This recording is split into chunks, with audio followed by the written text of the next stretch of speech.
bienvenidos a una sesión más de nuestro curso sobre la filosofía de Kant aquí en el Pensamiento en Llamas. Y bueno, pues en esta ocasión vamos a analizar y a comentar este texto de Kant conocido como Antropología en sentido pragmático. Y bueno, la pregunta fundamental que hay detrás de este texto es sobre si existe algo así como un progreso moral, ¿de acuerdo?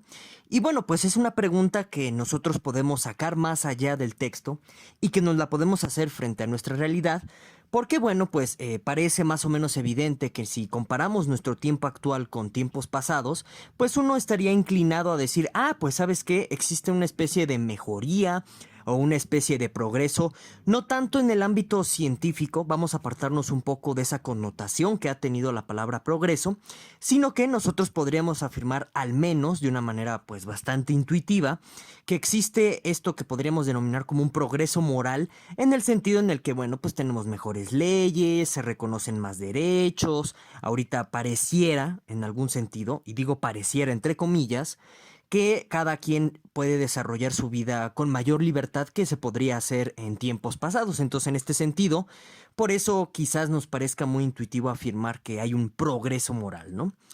Bueno, entonces, como les comentaba, es el objeto primordial de la reflexión en el texto conocido como Antropología en sentido pragmático, y que bueno, pues también me gustaría saber qué piensan ustedes acerca de esta problemática, de esta pregunta, más allá de lo que comentemos o vayamos reflexionando en esta sesión en torno a este texto, sobre si existe o podríamos nosotros hablar de algo así como un progreso moral. Entonces, pues espero que me dejen aquí abajo en la caja de los comentarios, pues sus puntos de vista, sus perspectivas sobre este tema.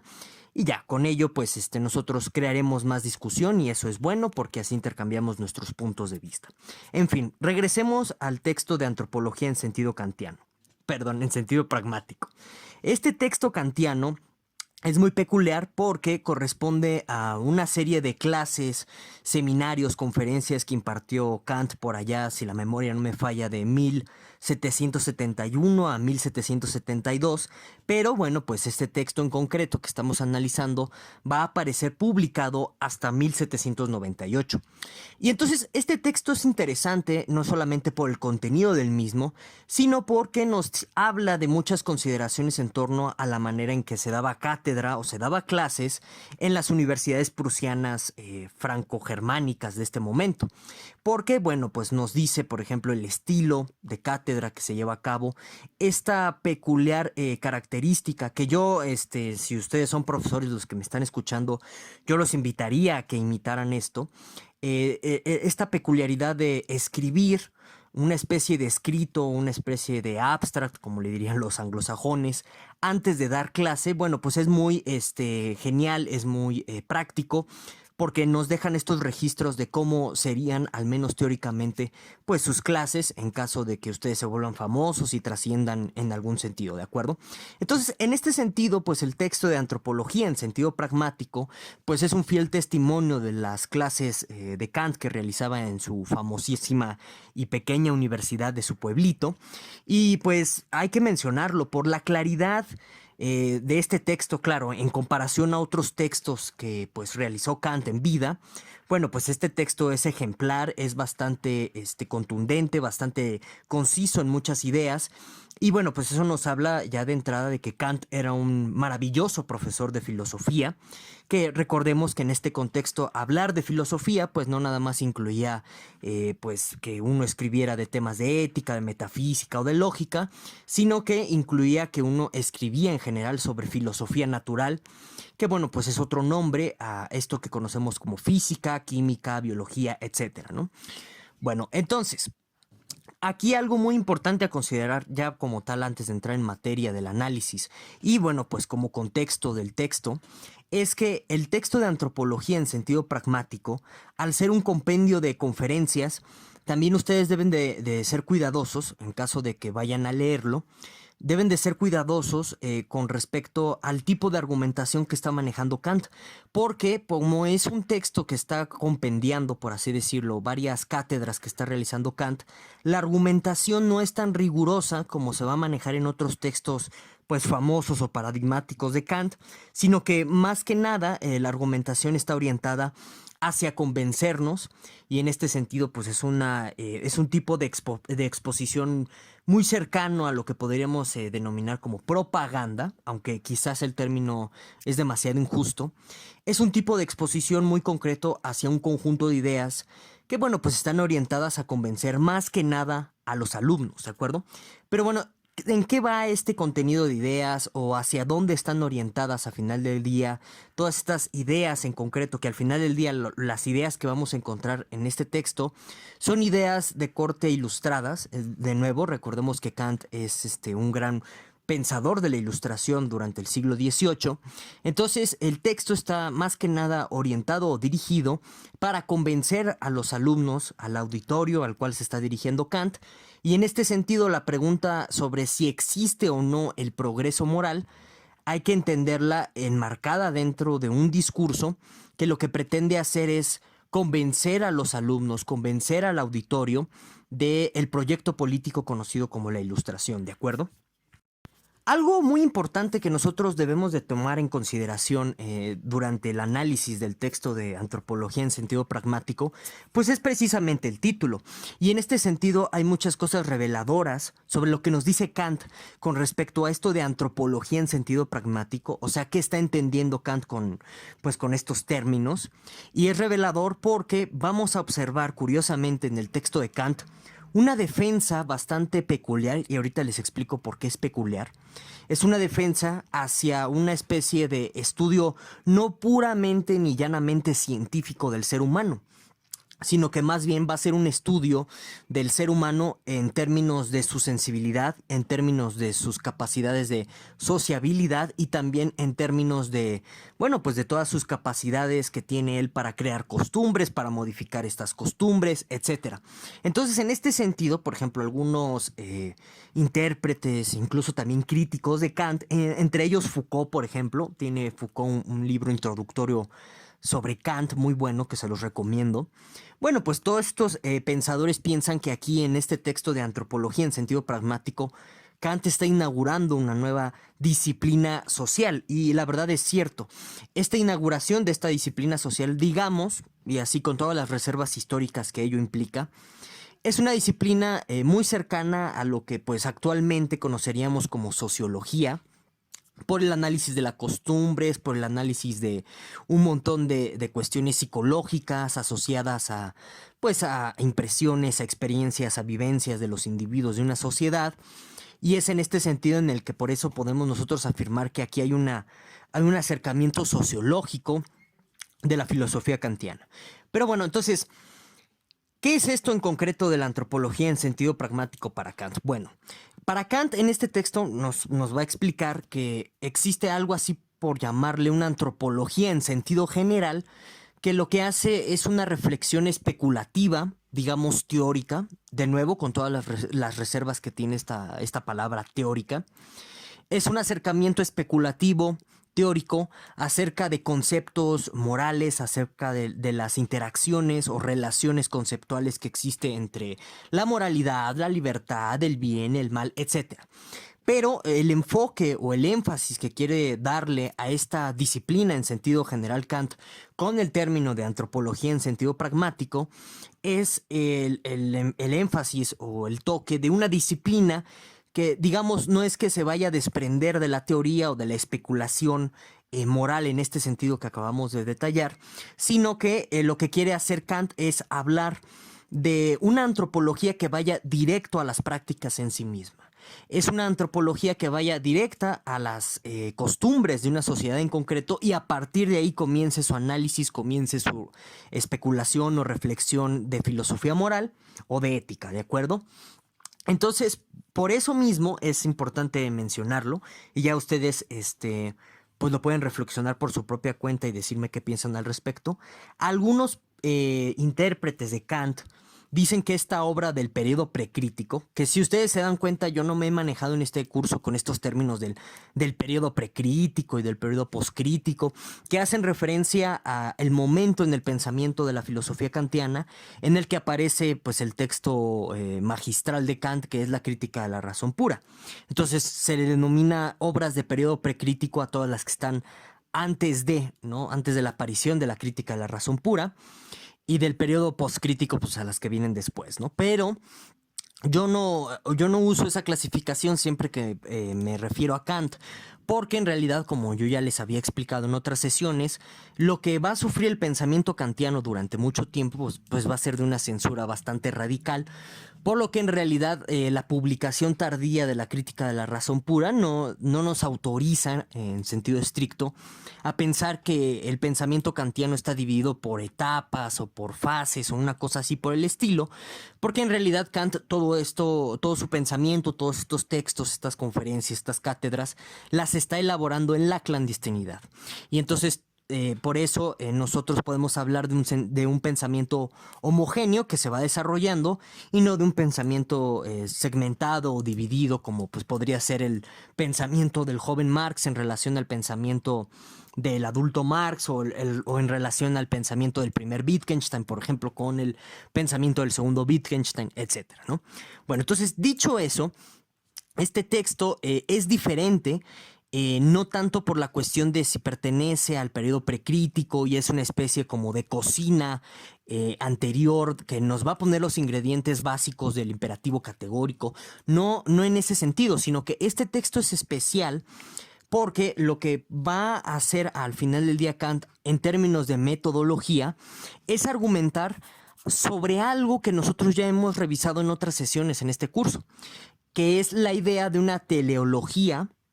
Es decir, la idea de que la historia de la humanidad apunta hacia una finalidad sin apelar directamente a las cuestiones que ya revisamos, como la división entre uso público de la razón, uso privado, la cuestión del imperativo categórico en sí, la idea de una sociedad cosmopolita, etc. Aquí Kant va a apelar a otra consideración y es por eso que pues este texto es ejemplar con respecto a su elaboración y exposición de esta teleología histórica, es decir, de este fin al que supuestamente Kant están apuntando los hechos o los acontecimientos en la historia humana.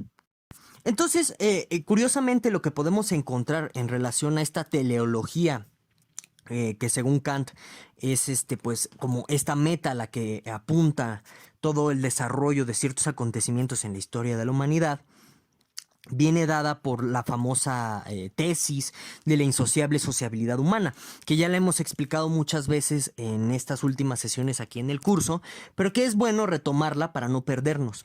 Recordemos que según Kant, nuestra naturaleza humana es insociable y sociable al mismo tiempo, porque tenemos dos impulsos que viven en contradicción. Un impulso apunta a que nosotros vivamos en guerra constante con los demás, en conflicto de intereses con nuestros semejantes, pero por el otro lado tenemos un impulso que nos orienta a vivir en cierta armonía, en cierta sociabilidad, y en este sentido pues es un impulso que nos invita a buscar el contacto de nuestros semejantes constantemente. Entonces dice Kant que esa es nuestra naturaleza contradictoria. Bueno, entonces la idea o la cuestión de la insociable sociabilidad aparece aquí de nuevo en antropología en sentido pragmático, no formulada con estas palabras, pero sí aparece al menos aducida, es decir, inferida de ciertas narraciones que va realizando Kant a lo largo del texto. Entonces, Kant dice que en algún sentido la razón por la que vemos constantemente en el desarrollo o en el desenvolvimiento de ciertos acontecimientos de la historia humana esta constante tendencia a no solamente como a las guerras o a los conflictos internos, sino que también hay una tendencia a la construcción como de códigos morales cada vez más perfectos, o códigos morales o códigos jurídicos cada vez menos falibles, es porque, dice Kant, existe en el ser humano una tendencia hacia el bien, en términos de actos morales, en términos de conducta moral. Y en este sentido, dice Kant, si nosotros vamos haciendo esa comparativa a través del tiempo, bueno, pues encontramos que el ser humano se encuentra en un progreso constante. Y es así como él argumenta, así grosso modo se los estoy explicando, la idea de que sí existe un progreso moral. Porque nosotros, teleológicamente, por nuestra naturaleza contradictoria, estamos buscando constantemente una moralidad, un código jurídico, un código de conducta en general, que lo que haga, perdón, es resolver el conflicto de nuestra insociable sociabilidad humana. Es decir, una especie de lo que estamos buscando constantemente, según Kant, a lo largo de la historia de la humanidad, es una especie de árbitro lo más perfecto posible para que nuestro impulso de guerra, nuestro impulso del conflicto, no se vea directamente estrellado contra este impulso de lo sociable, de buscar relaciones con nuestros semejantes, etcétera, ¿de acuerdo? Entonces, es así como les menciono que Kant está argumentando la idea de que existe un progreso moral. Ahora, aquí es donde viene la parte ilustrada de Kant, que siempre está presente en temas de moralidad, en temas de ética, en temas de historia, derecho, etc. Dice Kant que la única manera en que en su tiempo actual, según él, pueda seguir avanzando este espíritu, este progreso moral constante, es mediante la educación como un elemento moralizante, culturizante y civilizante. Entonces, aquí aparece un término muy peculiar en antropología, en sentido pragmático, que es el término de civilización, ¿no? Y ahorita vamos a hacer un par de reflexiones al respecto.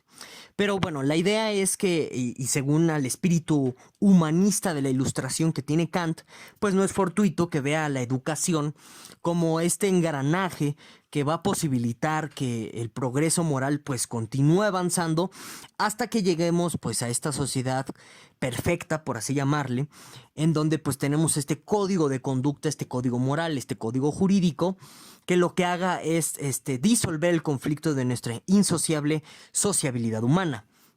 Aquí hay una nota muy interesante que cabe mencionar.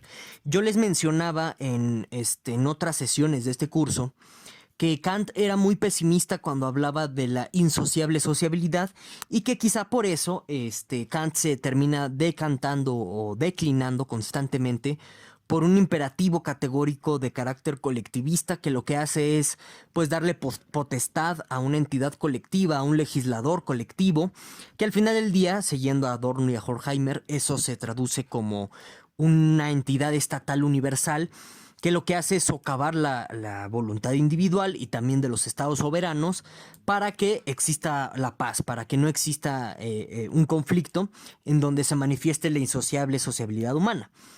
¿De acuerdo? Entonces, yo les mencionaba que existe este espíritu pesimista en Kant, en estos textos. Sin embargo, aquí no.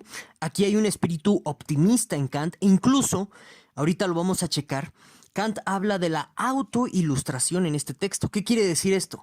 En este texto de antropología en sentido pragmático, curiosamente, Kant cree que un individuo particular, él puede por sí mismo educarse para moralizarse, para culturizarse y por último para civilizarse.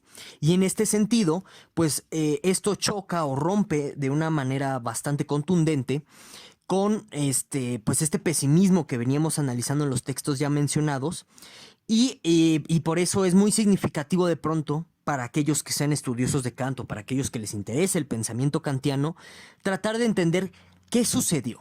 O sea, ¿por qué de pronto Kant aquí tiene un espíritu optimista con respecto a esta insociable sociabilidad humana? Y bueno, pues este optimismo le hace creer a Kant que pues el ser humano, el ser individual, concreto, mediante la educación, él solito puede llegar a una moralización, a una culturización y también a un estado de civilización para vivir en paz con los demás. Ajá, y ¿qué pasó después? ¿Por qué de pronto cambió ese espíritu optimista y se volvió pesimista? A tal grado que pues termina apelando a esta entidad colectiva para socavar la voluntad individual y entonces para así solucionar el problema de la insociable sociabilidad. ¿Qué sucedió ahí? Esa es una pregunta que yo se las dejo abierta a todos los que me estén escuchando, porque es muy interesante, si se pueden dar cuenta, en términos del desarrollo del pensamiento kantiano, entender qué está sucediendo aquí.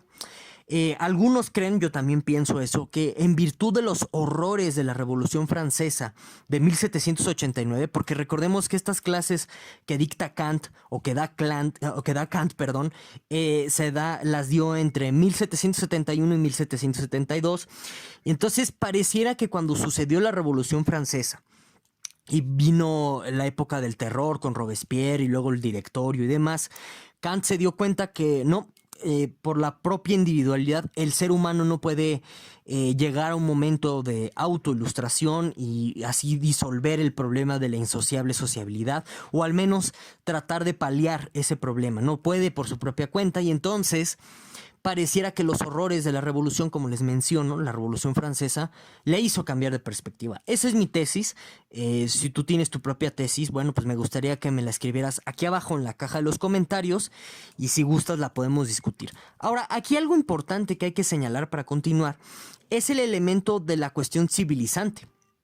Porque claramente, bueno, pues sí, en términos generales suena muy bonito al final del día.